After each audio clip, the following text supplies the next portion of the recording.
Indiana Jones and the Dial of Destiny. Hello everyone, sorry it's been a while. I've been on holiday and then I've just had a busy week with work and I've been wanting to make videos, I've just really had no fucking time. It's really quite sad, but yeah, I'm back now. But yeah, the fifth installment of Indiana Jones follows Jones as he's approached by an old associate's daughter who wants his help in finding the Dial of Destiny, a mysterious device that has powers revolving around time. It's been a while since I've really seen any Indiana Jones movies. You know, I used to watch them a bit more when I was a kid, and, you know, I think they're fun. I think they're exciting. I don't think they're all that gripping for me. You know, I think they're just a good time, but nothing about them has ever really had, like, a lasting impact on me. They've never been something that I've wanted to, like, kind of go and revisit. But if they were on TV, I'd gladly watch them. And I have to say the same about the Dial of Destiny.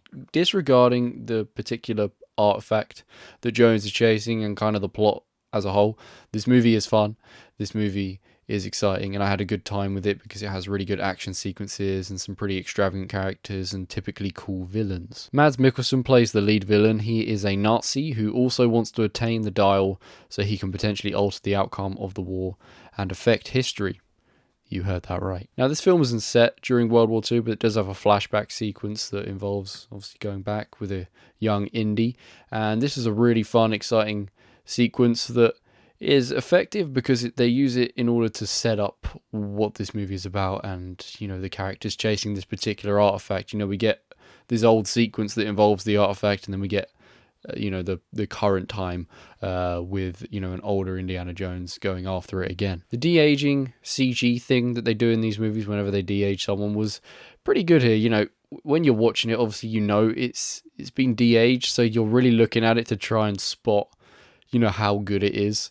And don't get me wrong, you look at it and you can tell to an extent that obviously there's some CG involved there, whatever it is, whatever the special effects is that they use.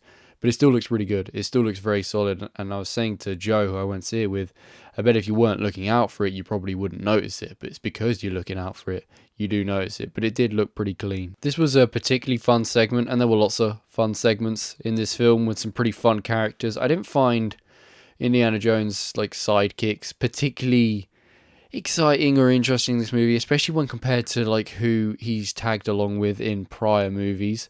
I think they were fine. I think they were okay. I think they had some okay moments, but as a whole they just weren't very memorable. And I think maybe that side of things, they could have had people that were just a little more exciting to tag along with Jones. And I was worried that we wouldn't get a whole lot of Indiana Jones. I thought they might like just almost feature him and maybe spend time with other people in order to try and set up something. I was worried they were going to go down that route, but they actually spend a lot of time with Indiana Jones in this movie. And of course, he's a much older man now, so he's struggling with things. He's not as quick as he used to be. He's not as sharp as he used to be. He's a bit grumpier. You know, he's basically just what Harrison Ford is. That's kind of what it felt like. It was just Harrison Ford playing himself. But I like that they touch on this. I like they touch on the fact that, no, he's not like indestructible. He can't just do all these crazy badass things anymore because he's an older man. He didn't even really want to go on this particular journey, but he's doing it because he's Indiana Jones. This is what he lives for. And in terms of continuity, obviously there's things they touch on, there's callbacks. I'll be honest, I don't remember loads from the prior films. I remember bits, but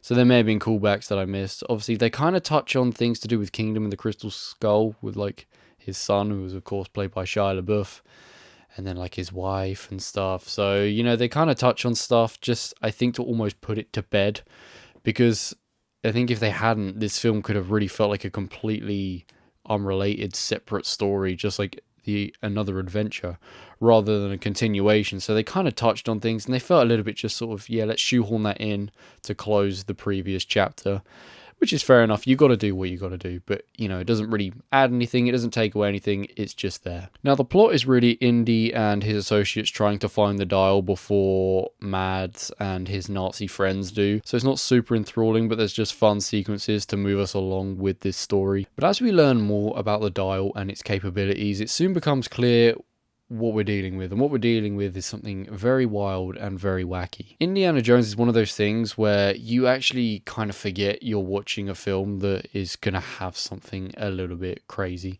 in it. You know, they're movies that feel pretty grounded until they're not, essentially, you know, until like the mystery thing occurs, whether it be like spirits or voodoo or just some sort of magical element. And in Kingdom of the Crystal Skull, it obviously got taken up to quite an extreme notch with the whole UFO and alien thing. And I think this film just knocks it out of the park, going to complete just crazy town. I won't spoil it, but I just think they took the whole mystical artifact that has powers thing to just a ridiculous level in this movie. I think they took it too far. It got to a point where I was watching, I was like, what the fuck is really happening here? Like, it's not one of those things where you get mad at it. I wasn't looking at like, oh, this is just dumb. But I was just sort of thinking, I think they've just really gone a bit too far. You know, a bit too far away from reality. They really went for quite a crazy thing. I don't mind all the stuff to do with voodoo and maybe some magical things, but this was just like crazy. So yeah, I think it's each to their opinion on this, and maybe I need to revisit old Indiana Jones movies in order to maybe compare it, because maybe this isn't as wacky as I think it is, but it did feel very wacky. It's a shame because it comes near the end of the film, so it's kind of what I was left thinking about, but really the movie as a whole is fun. It's got some pretty good action and some very decent characters, but the story was never too enthralling for me, alongside just a bit of a, mystical, ridiculous artifact. But this is a good movie. This is fun. This is entertainment. This is the sort of film, get a big bag of popcorn, sit down, and have fun. I think it's entertaining. Harrison Ford doing great as ever. Supporting cast doing a really good job as well. And it's just got some really fun segments. It's just a little crazy. I would give Indiana Jones and the Dial of Destiny a 7 out of 10. And on the rewatchability rating, I would give this a 4. I'm sure I will probably stumble across this movie again one day. But, as I said, Indiana Jones isn't something I really revisit, but one day I might. If you've seen it, let me know what you think about it. Thank you for watching, and I'll see you in the next one. Bye-bye.